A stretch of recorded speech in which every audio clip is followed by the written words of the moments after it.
মিলাদ কি? অনেকের মতে পড়া যায়, আবার অনেকের মতে মিলাদ পড়া যায় না। অনুগ্রহ করে সঠিক ব্যাখ্যা জানাবেন। মিলাদটা রাসূলের যুগে ছিল না। মিলাদ মানে জন্ম, মৌলুদ থেকে মিলাদ।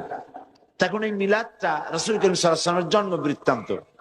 এই জন্ম বৃত্তান্তের যে সিস্টেম আমাদের দেশে, উপমহাদেশে চালু হয়েছে, কতগুলো লোক এক জায়গায় বসে তারপরে সব দাঁড়াইয়া এনাবি সালাম আলাইকা কোরআন সুরে সমস্বরে একযোগে পড়লো।